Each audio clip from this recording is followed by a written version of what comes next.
Bonsoir, voici les titres de l'actualité de ce lundi 26 février. Barrage routier, manifestation, blocage de ponts. Les éleveurs se sont manifestés aujourd'hui pour faire pression sur les ministres de l'Agriculture européens réunis à Bruxelles. Procès en Angleterre d'un routier néerlandais accusé d'avoir transporté des clandestins chinois dans son camion. 58 de ces clandestins en sont morts. Grand ménage parmi les entreprises de nouvelles technologies, les start-up disparaissent en grand nombre. Élection municipale, enquête sur la bataille à Quimper, et puis en direct de son bureau de maire de Paris, je recevrai Jean Tibéry.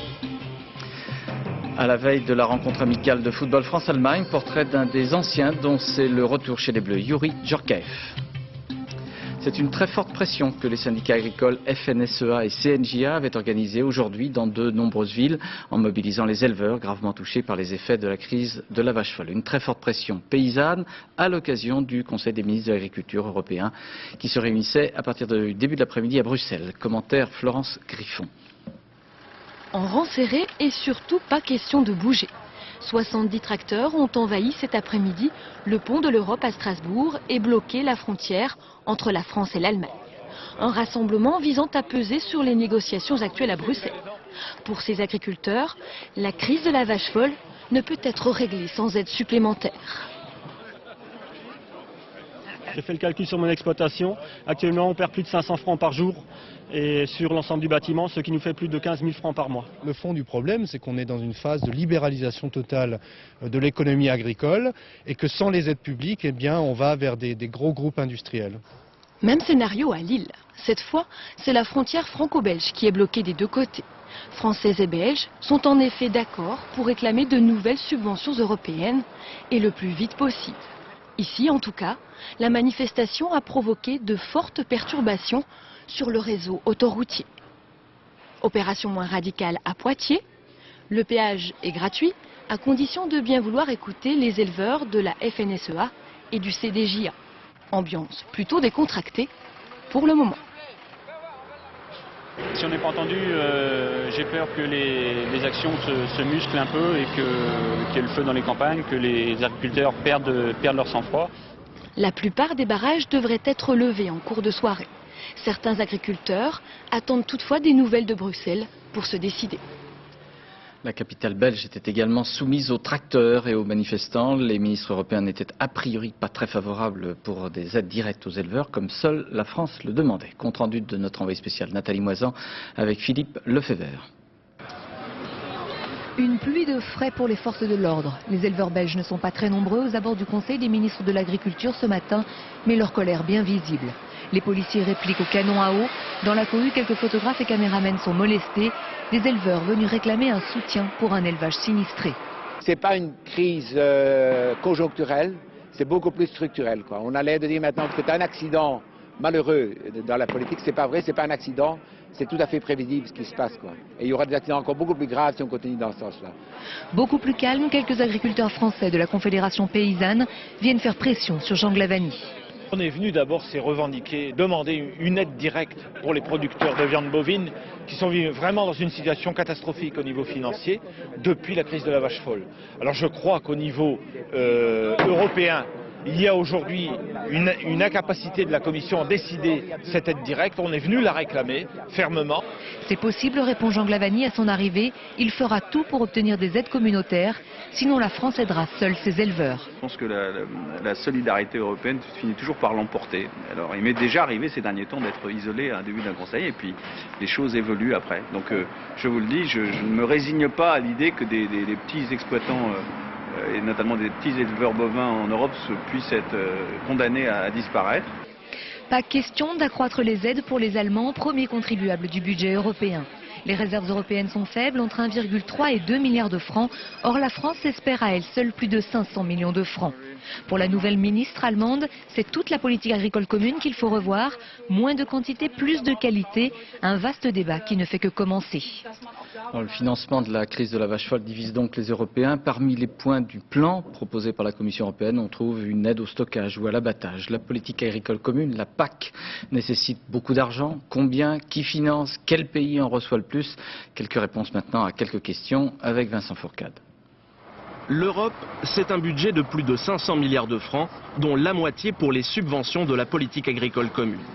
Les exploitants français en sont les principaux bénéficiaires. Ils reçoivent chaque année 60 milliards de francs, loin devant les Allemands, 37 milliards, et les Italiens, 33 milliards. Pourtant, l'Allemagne est le premier bailleur de fonds de l'Europe, 140 milliards de francs versés chaque année à Bruxelles. La France, elle, ne contribue qu'à hauteur de 90 milliards. Explication. L'aide financière des 15 est directement liée à la production agricole de chaque pays et la France est la première ferme d'Europe. Elle assure un quart de la production totale. Un paysan français reçoit chaque année en moyenne 150 000 francs de subvention. Un revenu qui peut varier de 1 à 10 selon les spécialités de ses exploitations. De 30 000 francs en moyenne pour un maraîcher à près de 300 000 francs pour un grand céréalier. Un éleveur de bovins touche lui en moyenne 130 000 francs par an. Des disparités également liées à la taille de ces entreprises. 1/5 des exploitations agricoles récoltent 60% des aides publiques. Nathalie Moisan, à Bruxelles, les ministres ont-ils déjà commencé à parler financement? Et non, pas encore. Tout l'après-midi, ils ont évoqué les questions sanitaires, mais la question des aides aux éleveurs n'a pas encore été abordée parce qu'entre la tremblante du mouton, la fièvre afteuse porcine en Grande-Bretagne et l'ESB, il a fallu régler toutes ces questions. Et c'est maintenant seulement, en ce moment même, que Jean Glavany doit être en train de demander des aides directes donc pour les éleveurs français. D'après l'un de ses conseillers qui est venu nous voir il y a un instant, l'Irlande, la Belgique, l'Espagne, le Luxembourg pourraient également demander des aides communautaires. Ce serait insuffisant pour les obtenir, il n'y a pas suffisamment de pays qui les réclament, mais en faisant le forcing, Jean Glavany pourrait au moins obtenir que la Commission ne propose pas de sanctions contre la France si elle décrète des aides nationales, des aides unilatérales. Un accord néanmoins qui ne va pas de soi, puisque la discussion qui devait donc débuter cet après-midi n'a pas encore commencé. Elle devait s'achever vers 21 h, elle est repoussée jusqu'à minuit et elle reprendra certainement demain matin. Merci Nathalie. En Grande-Bretagne, l'épizootique de fièvre afteuse s'amplifie avec la découverte de 5 nouveaux foyers. Déjà, des milliers de carcasses de bêtes ont été brûlées. 12 fermes ou abattoirs sont recensés comme infectés. Tous les pays européens ont pris des mesures de précaution. En Allemagne, le Land de Rhénanie du Nord a décidé d'abattre près de 400 moutons, des moutons provenant de Grande-Bretagne. L'Europe tentait aujourd'hui de se donner une image unitaire à Nice. Il s'agissait de signer le traité de Nice, succédant à celui d'Amsterdam et réformant les institutions. Mais l'ambiance, Christian-Marie Monod, n'était pas très enthousiaste. Effectivement, coïncidence alors qu'à Bruxelles, comme vous l'avez souligné, la crise agricole semble battre son plein. C'est une crise dont l'Europe a le secret. Ici à Nice, à la préfecture, derrière moi, les 15 ministres des Affaires étrangères vont signer le traité de Nice. Un traité jugé cohérent et équilibré, a déclaré le président de la République, et qui précise la volonté de compromis. C'est ce qu'a déclaré de son côté le Premier ministre Lionel Jospin.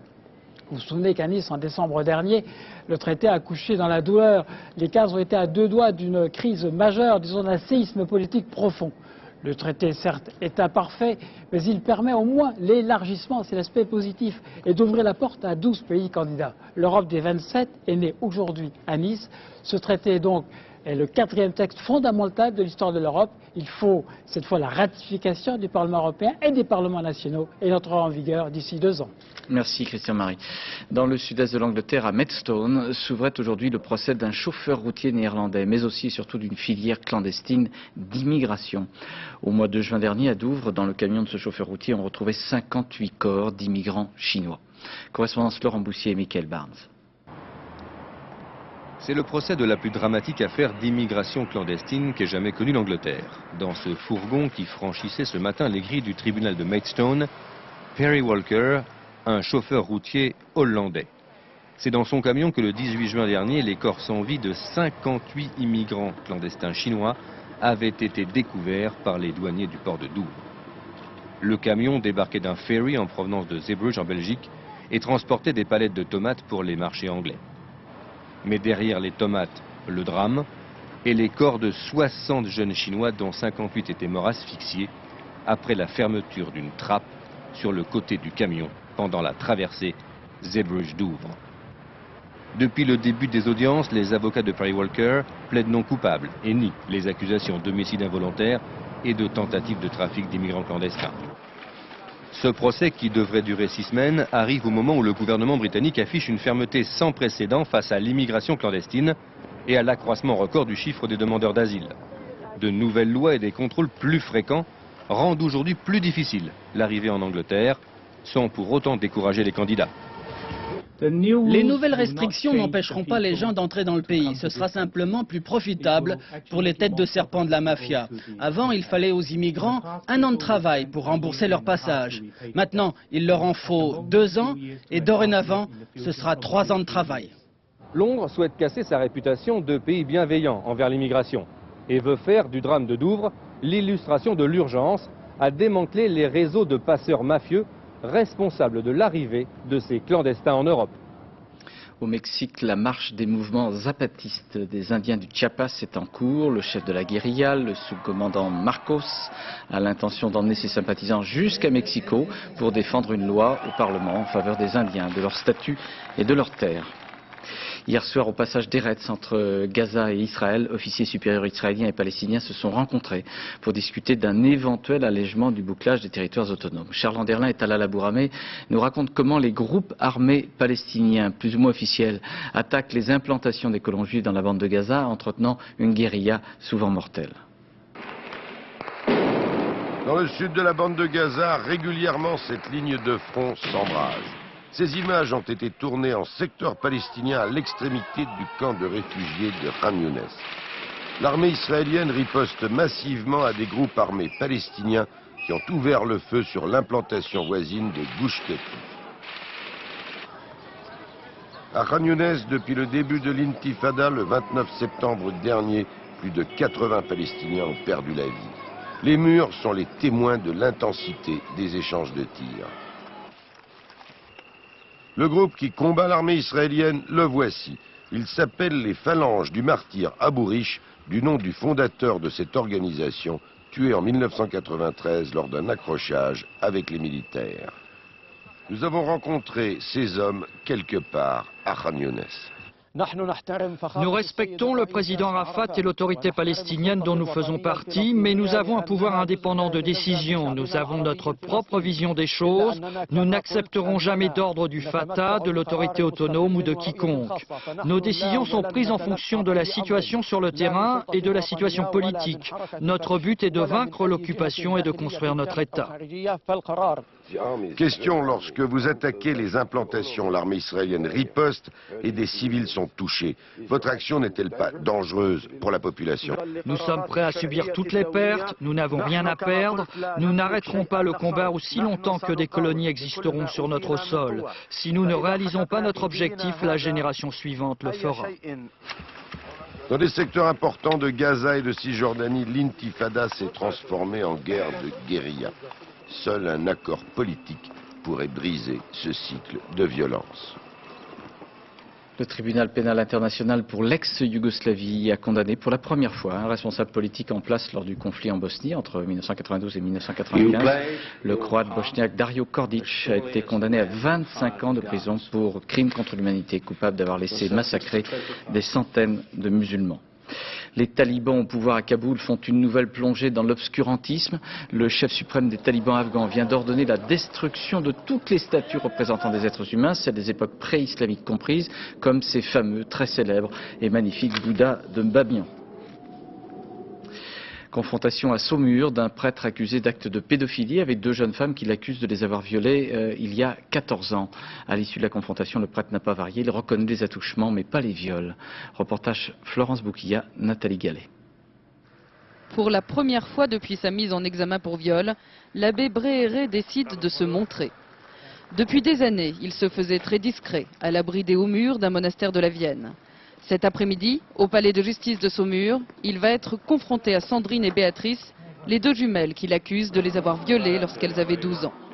L'ancien prêtre de Douai-la-Fontaine, lui, reconnaît leur avoir fait subir des attouchements sexuels, mais il nie les viols. Monsieur l'abbé, est-ce que vous avez quelque chose à nous dire? Simplement que c'est la justice qui est la seule habilitée à Elle m'a jugé. Hein? C'est ce que je peux vous dire. Hein? Vous êtes innocent? Bien sûr.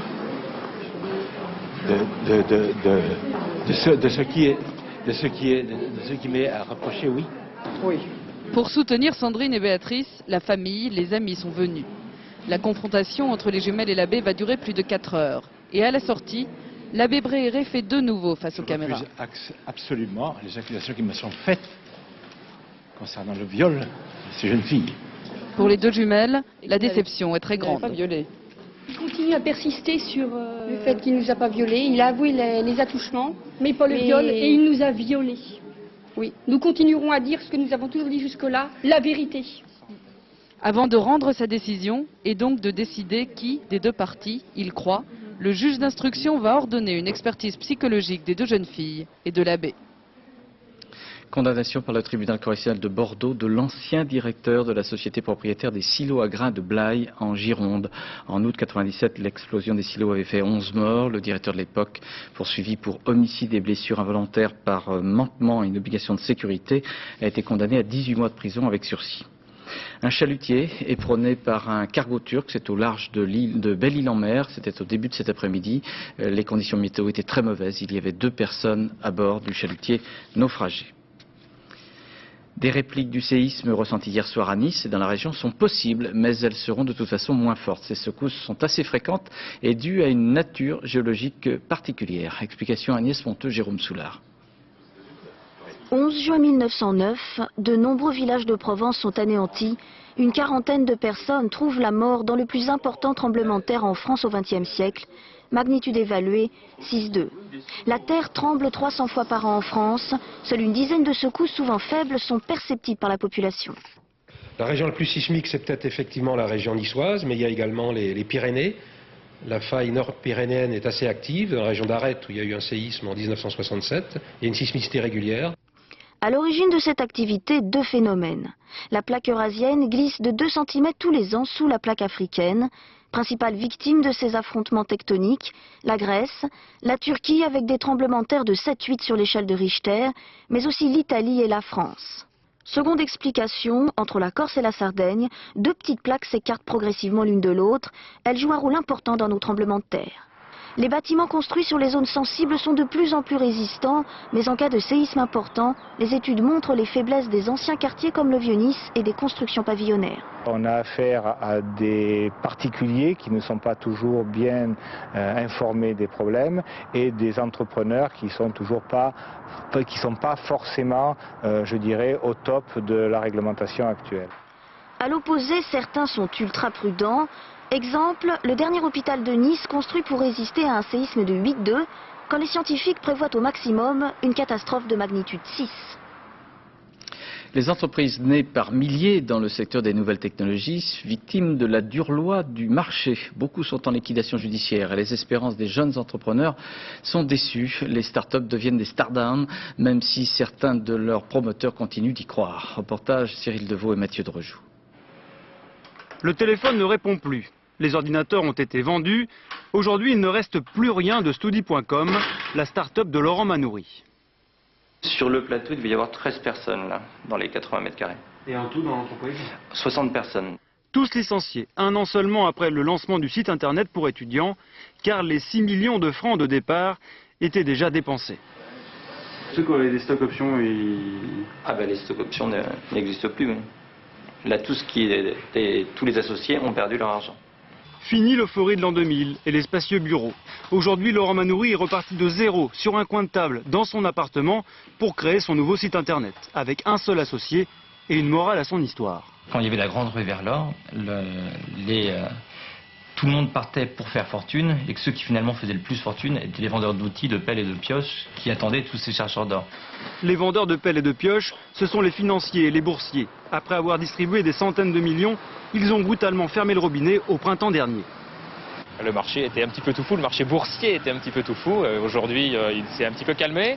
Et puis on va probablement repartir pour une période un petit peu moins chaotique et peut-être avec un petit peu plus de raison dans les cours de bourse. En ce moment, le moral des startups est à l'image de leur trajectoire boursière, en chute libre. Chaque semaine, des dizaines d'entre elles sont liquidées. Faillite retentissante ou redressement judiciaire, tous les dossiers atterrissent ici, au tribunal de commerce. La nouvelle économie se caractérise par le fait que le rapport au temps, le temps n'a pas la même valeur.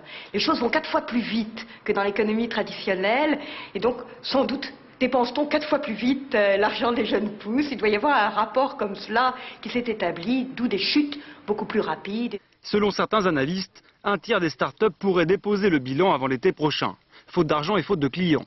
Il y a seulement 6 millions d'internautes en France, le plus mauvais score d'Europe.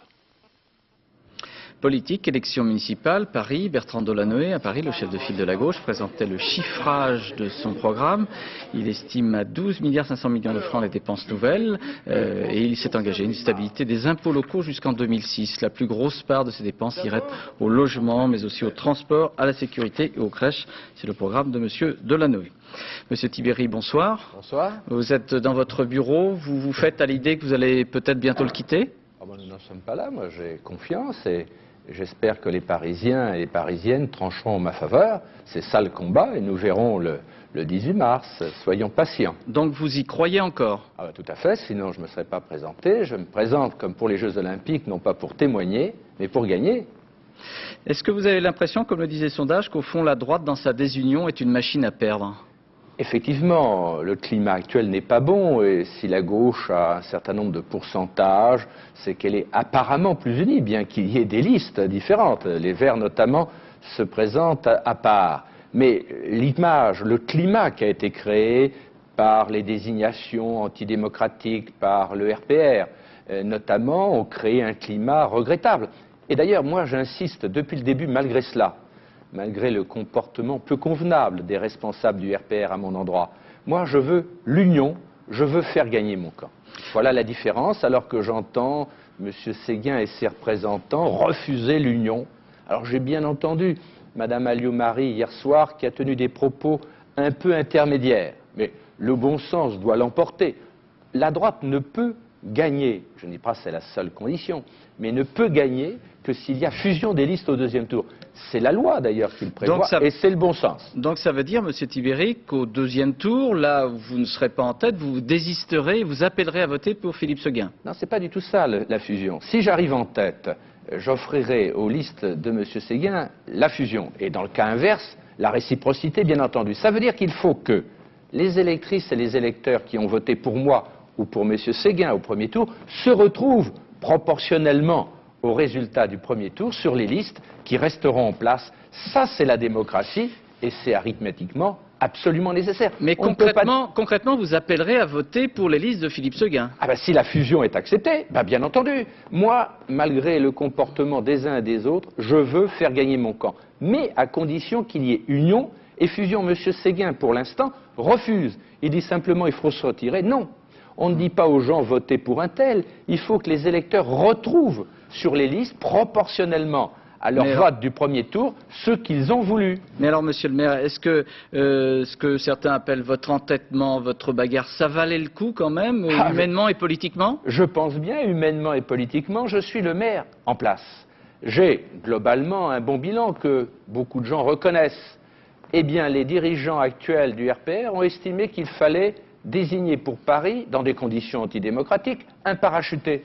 On ne m'a pas entendu, on ne m'a pas donné les raisons, et on a même refusé le vote des militants que je demandais. C'est antidémocratique, ça ne s'est jamais vu. Mais alors, on a plutôt l'impression que votre adversaire numéro 1, c'est Philippe Séguin, plutôt que Bertrand Delanoë. Je viens de vous dire, excusez-moi, le contraire tout à l'heure. Je viens de dire, malgré le comportement des dirigeants du RPR... quand même, vous parlez plus souvent de M. Séguin que de M. Delanoë. Non, c'est ce qu'on dit, mais c'est tout à fait inexact. Je viens de vous dire que quel que soit le comportement des uns et des autres, moi, j'aurais des raisons de refuser l'union. Eh bien, je veux l'union et je ferai même voter pour les listes de M. Séguin. Et je propose l'union depuis des mois.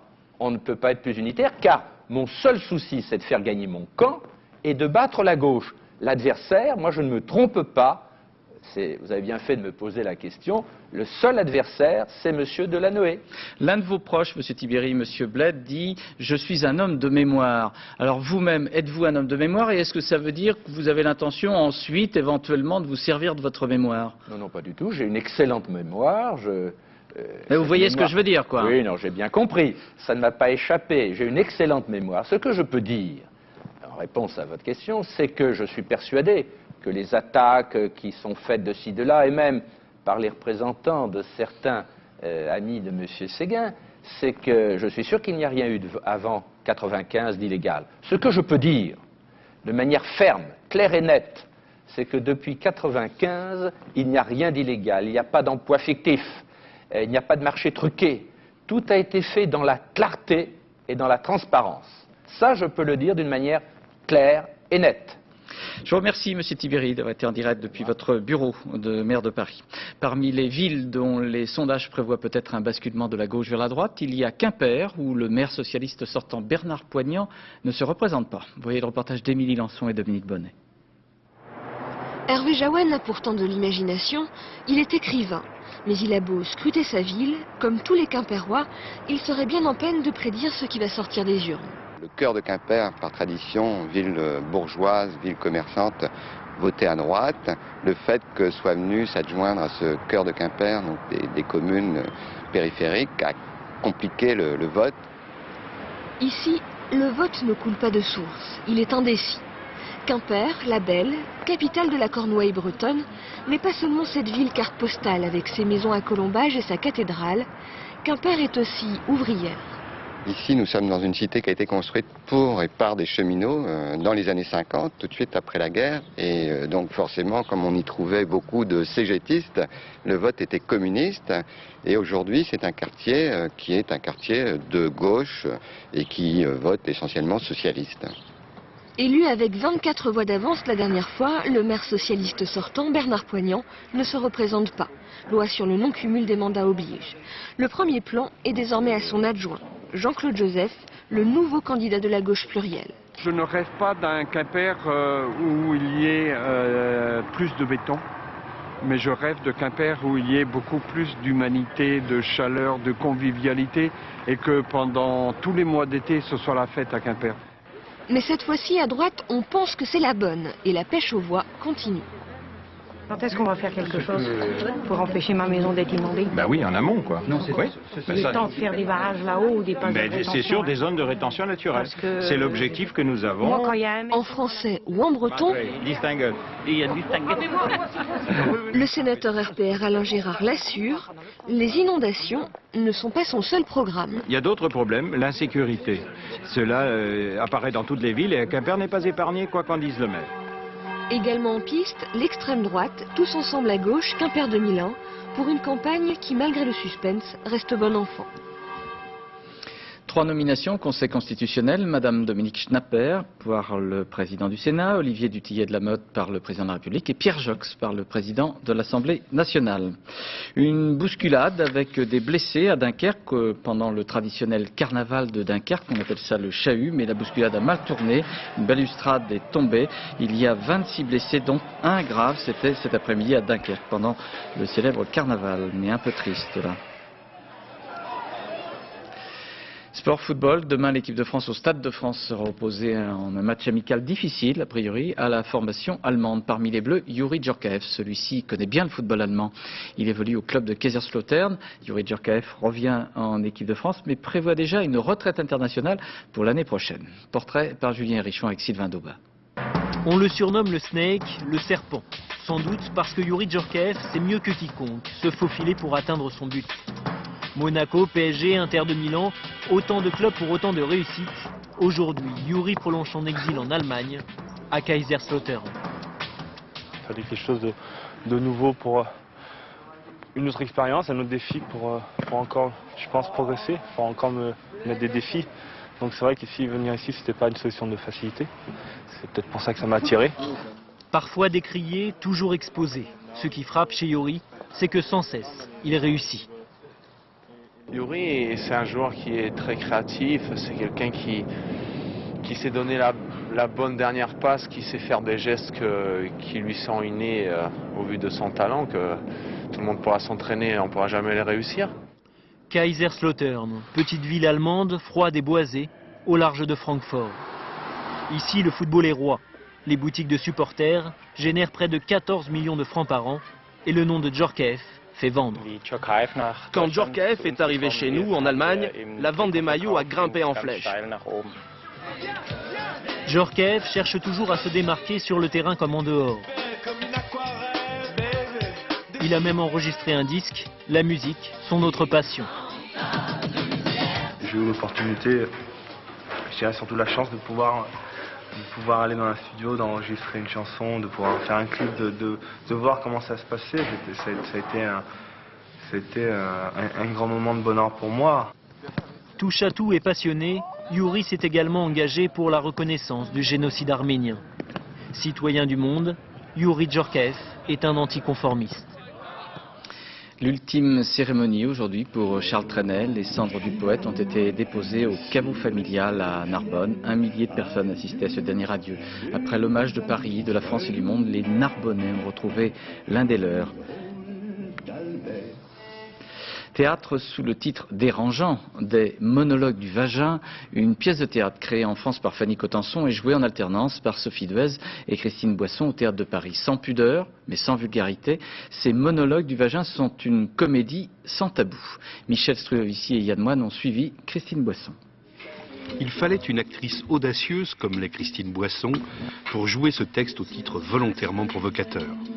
Il fallait ce regard pétillant pour faire tomber avec grâce ce mot encore tabou, le vagin, 123 fois prononcé au cours de cet hymne aux femmes. Dans votre voiture, à la gym, en faisant les courses, au travail, vous ressentez cette partie de vous entre vos jambes, précieuse, magnifique, donneuse de vie, et ça vous fait sourire, et vous êtes fiers. Elle nous présente différents points de vue sur le vagin. On finit par dire que le mot est plus facile à dire qu'on ne l'imaginait. Mon vagin est un coquillage. Un coquillage rond, rose et délicat, qui s'ouvre et qui se ferme. Mon vagin est une fleur. Une tulipe excentrique. Son cœur est vif et profond, son parfum est délicat, ses pétales doux et fermes à la fois. Ça, je ne l'ai pas toujours su. Je l'ai appris à l'atelier du vagin. Parce que c'est des sujets qu'on aborde rarement dans la vie de tous les jours, et puis vocabulaire qu'on utilise très rarement aussi, donc non, parfois ça me met un peu mal à l'aise. J'avais toujours considéré mon vagin comme un vide anatomique aspirant à l'aveuglette tout ce qui passait à sa portée. Même entre hommes et femmes, même dans l'intimité, ce sont des choses dont on parle très peu. Et c'est une sorte de spectacle qui lève un peu le voile sur ce mystère qu'est la féminité. Tu es si belle, m'a-t-il dit. Tu es gracieuse, mystérieuse, innocente et sauvage. Et c'est là que tu vois tout ça. J'avais l'impression qu'il me lisait dans les lignes de la main. Et cet hommage jubilatoire à la vie, parti de New York, court le monde et fait escale avec talent à Paris. Cinéma avec la sortie mercredi du nouveau film de Raoul Ruiz, La comédie de l'innocence, un suspense psychologique avec l'histoire d'un petit garçon annonçant à sa mère qu'il a une autre maman. Isabelle Huppert et Charles Berling interprètent notamment cette comédie de l'innocence. Tu dois te tromper d'enfant. Camille, qu'est-ce qui te prend? C'est pas toi, ma maman. Tous les enfants prétendent un jour que leurs parents ne sont pas les vrais. Mais le mensonge de Camille va prendre d'étranges proportions. Qu'est-ce que vous l'avez fait, Hélène? Pas du tout. Non seulement il s'invente une autre mère, mais il connaît son adresse et n'a de cesse de la retrouver. Vous avez bien dit rue de Brochet? Vous avez un chemin habituel? Vous pouvez m'indiquer? C'est du côté de l'église Saint-Gilles. Devant la caméra de Raoul Ruiz va se jouer une curieuse comédie dont les adultes sont tour à tour les victimes ou les complices. Une réalité improbable qui renvoie chacun à des sentiments plus profonds. Aïe, tu me fais mal. Ça ébranle la mère dans ce qu'elle a de plus essentiel dans ses fondements, c'est-à-dire que en principe l'amour familial, l'amour maternel n'est jamais remis en cause. Alors tout d'un coup la mère se trouve remise en cause dans cette certitude qui en principe est inébranlable, dans sa séduction, parce qu'une mère en principe est la plus belle. Camille. Camille. Je m'appelle Paul. Raoul Ruiz s'affirme une nouvelle fois comme le maître du fantastique, un fantastique qui joue avec nos peurs les plus intimes, un fantastique qui s'impose par la seule subtilité de la mise en scène. Vous êtes dans la réalité et vous décollez, et cette réalité se trouve tout d'un coup légèrement transformée. Et sans effets spéciaux, sans tout ce que le cinéma nous donne de plus en plus à voir dans les films à grand spectacle. Excuse-moi Camille, il y a sûrement des tas de choses à me reprocher, mais là tu pousses un peu. Ce film condamne celui qui doit en parler à un cruel dilemme. Soit révéler l'origine de la supercherie et priver ainsi le spectateur du plaisir de la découverte, soit ne rien dire et prendre le risque d'en donner une vision tronquée, donc trompeuse. La comédie de l'innocence, sortie mercredi prochain. Nous arrivons à la fin de cette édition. Je vous rappelle l'actualité concernant les négociations agricoles, le barrage routier, les manifestations, les blocages de ponts. Les éleveurs se sont en effet manifestés aujourd'hui très nombreux dans de nombreuses villes de France pour faire pression sur les ministres de l'Agriculture européens réunis à Bruxelles pour tenter d'obtenir, c'est du moins la position de la France, des aides directes pour les éleveurs touchés par la crise de la vache folle. La météo dans quelques instants avec Nathalie Riouet et puis le premier épisode des 4 épisodes de Rastignac ou les ambitieux, je vous les recommande. Puis ensuite le magazine Mots Croisés présenté par Arlette Chabot et Alain Duhamel sur le thème de l'immigration et du droit d'asile avec comme invité Pierre Moscovici, le ministre des Affaires européennes et Bernard-Henri Lévy notamment. À minuit, un peu plus de minuit, le dernier journal vous sera présenté par Hélène Hugues, puis le magazine Futur antérieur d'Albert Deroy sur le thème de la justice internationale, invité Robert Badinter, l'ancien ministre de la Justice, et puis Bernard Bertossa, le procureur général de Genève. Demain à 7h50 dans les 4 vérités, Gérard Morin recevra Luc Guyot, le président de la FNSEA. À 13h, vous trouverez Gérard Rolls. À demain 20h. Bonsoir, merci.